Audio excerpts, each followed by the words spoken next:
Find this and other great figures at BigBadToyStore.com. What's going on, you guys? Today we are taking a look at Warbotron WB01-A Airburst. This figure has been provided to me by BigBadToyStore.com. It comes in this nice box with this interesting sleeve on it. We have this negative look at the figure in robot mode, and then right next to it, or right behind it, is the combined mode. So let's go ahead and take off the sleeve here. Get a look at the rest of the box. The rest of the box, as you can see, we have a window here with the figure Airburst artwork. On the side is just his rank and his action team of the Martial Master. Armed Forces of the Warbotron. Here is his robot mode and vehicle mode. Some interesting information here for the website and the email address of the folks at Warbotron and their Facebook page. So let's go ahead, open them up, and take a look. Before we get to the figure, though, really quickly, I wanted to show you the instruction booklet / comic book that it comes with. It's a very high quality, nice laminated paper, and oh so delicious English. So, yeah, I'm not sure how to describe this, but my goodness, how come the car is moving in its own will? It's out of my control. What the hell is this place? Even the satellite navigation is not working anymore. Oh my God! Don't crash to the mountain! Bang, boom, itch. Help! What happened? I mean, it goes on like this for like 10 or 12 pages. It's delightfully stupid. Straight out of the box, Airburst is very intimidating and looks absolutely fantastic. There are a couple of spots that are a little bit rough, and that just has to do with the manufacturing process, and he has a little bit hanging off the back here, but other than that, it's a very nice looking figure. It's well put together. The plastic quality is amazing. I could not believe the high quality of the plastic we have here, simply because this is this team's first effort in making a set of figures. It's a very, very nice first effort. The figure holds together well. There is only one real point of problem that I see with the figure, but I'll cover that here in a second.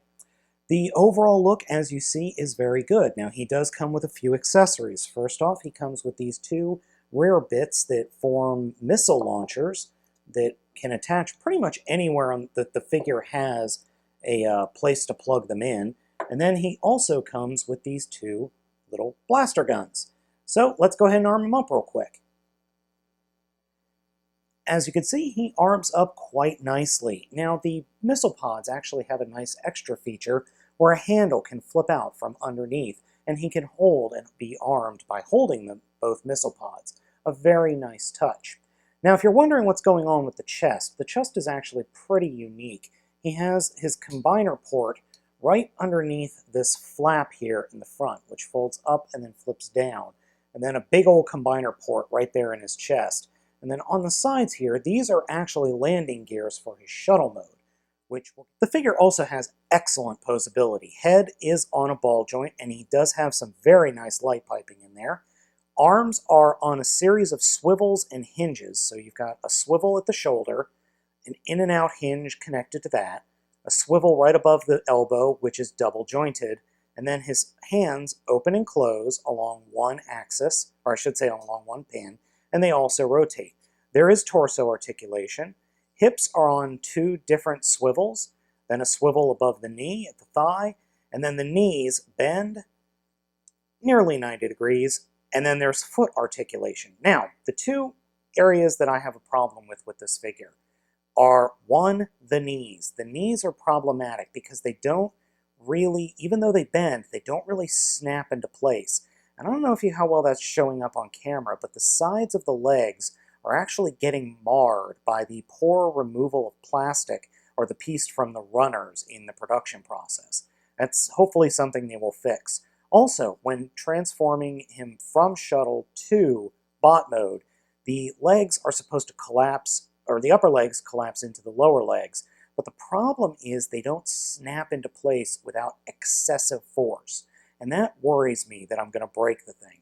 The other issue is the lack of heels. He does have the thrusters for his heels, but that's not as good as an actual heel, but it's not that big of a deal because he can stand just fine. Airburst's transformation is a little bit finicky the first few times you do it, but once you do it enough, it becomes second nature.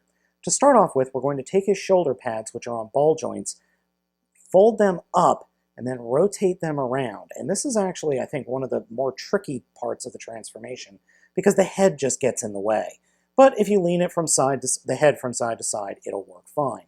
Then come around to the back and start folding up the canopy and the nose cone. And the reason I do this is because these two pieces are supposed to come together, but I have found that it is easier to bring the nose cone up first, get it slotted in this spot right here, and then close the two halves together and close them on the nose cone. It just seems to be a little bit smoother as opposed to trying to get the nose cone in place afterwards. And of course, I am completely failing to do that easier bit on camera. Now that I've been able to combine these two parts up front, we'll come to the back again and fold out these two flaps, fold them all the way out, and then reach inside and fold out these little pieces. Be very careful because these things can snap off pretty easily, I would think. Now, you'll notice as you're transforming it, the figure does have a couple of rough spots from the tooling process of removing the pieces from the runners. Nothing you can really do about that. Oh well. Next, take the arms and fold them out a little bit, and then take the hands and turn them completely 180 so that the tips of the fingers are pointing out away from the figure, and then fold the fists up into the forearms. Let's just do that here on the other side. And then take the inner forearms where this silverish purple piece is, and actually open up these panels.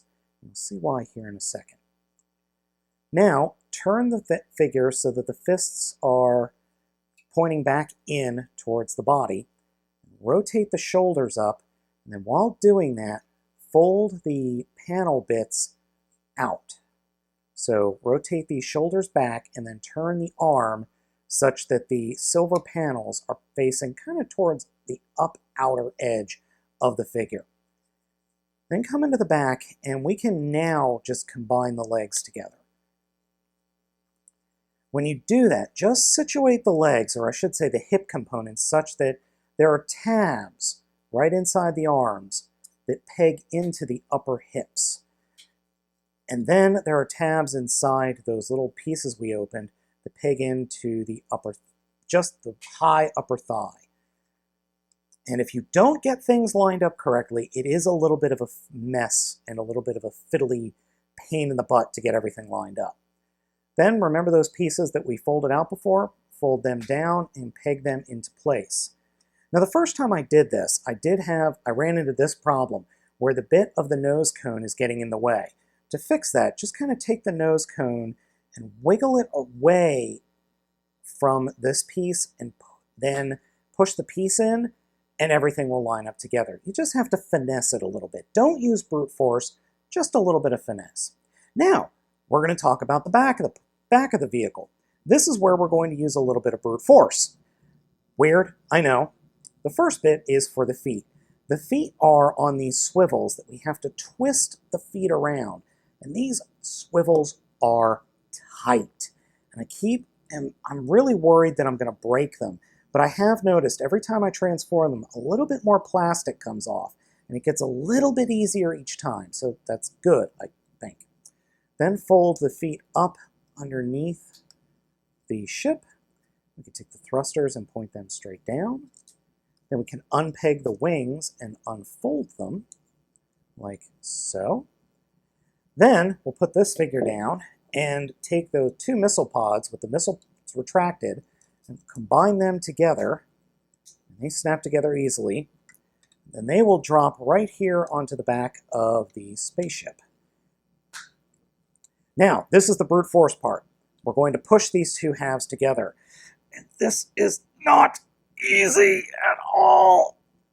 Oh, man. With the two parts combined now, we'll simply come underneath the wing and fold out the rest of the wing. And then make sure that the wings are folded up into the body, and then we can attach the guns either underneath the wings or right here on the side of the shuttle mode.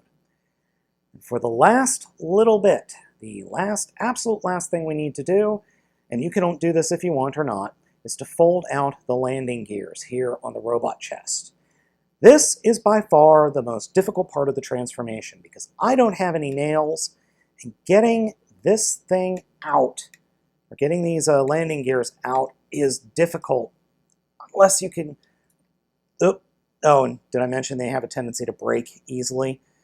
Unless you can somehow get your fingernail into the sides or the corners there, you'll have to use another tool, like a little nail file or maybe part of your snips to fold them out. I was able to do it the first time I transformed him, not so much. Here we have the shuttle mode. Airburst's vehicle mode is just great. That's all I can really say. There is just enough detailing on this figure to be really, really nice, but it's kind of muted a little bit, and I really do appreciate that. It's not gaudy or crazy, but it also appears to be very functional and pretty badass, in all honesty. It is a very, very nice alt mode. As you saw, the transformation can be a little fiddly at times, but overall, like I said, once you do it once or twice, you really do get a feel for it. The plastic, again, is just top-notch, and the overall effect of the figure is just one that makes me happy. It's an excellent figure so far, and I'm really, really looking forward to the rest of the set. Here's a quick comparison between one of the Uranos figures and Airburst. Specifically, this is Harrier. As you can see, they are roughly the same size, so we're going to be getting a combiner from a different company that is roughly the same size as Uranos and Hercules, maybe even a little bigger, because we just don't know what the core and the leg sizes are going to be yet. To give you guys an idea on just how big the robot mode is, here he is with 4 different figures. We've got MMC Bovis, Harrier in robot mode, MP10 Prime, and in the back we've got Generations Springer. So, as you can see, the figure is roughly the size, if not just a hair bigger, than a Voyager-class Generations figure. That means we are going to be having one heck of a large combiner on our hands here once the set is complete. Now, I was originally going to show you guys the ARM mode, but the ARM mode, it's just a modification of his jet, or his shuttle mode. So I'm not going to do that, but I might play around a little bit and see if he can connect to anything else. Right now, he cannot. He can't connect to, Uranos or Hercules, because both of those figures require to have pegs put into them, as opposed to having a peg coming out of him. At the end of the day, I am extremely excited to see what the rest of the Warbotron series brings. Airburst is a really nice figure. It has a few minor little issues that are easily worked around, but the overall look of the figure and the transformation and the vehicle mode are all fantastic. And I'm really, as I said, looking forward to seeing what the rest of this series brings. Guys, I was provided this figure by BigBadToyStore.com for review, so I suggest going over there and following the link I have down in the show notes, So guys, this figure Airburst was provided to me by BigBadToyStore.com for review, and I suggest going over there to pick it up. At the time of this recording, it is not in stock yet, but it will be very soon. So guys, if you can, go over there and pick it up. You can follow the link I have down in the show notes. I hope you enjoyed this video review of Warbotron WB01-A Airburst. I'm Baltmatrix, and I'll catch you next time.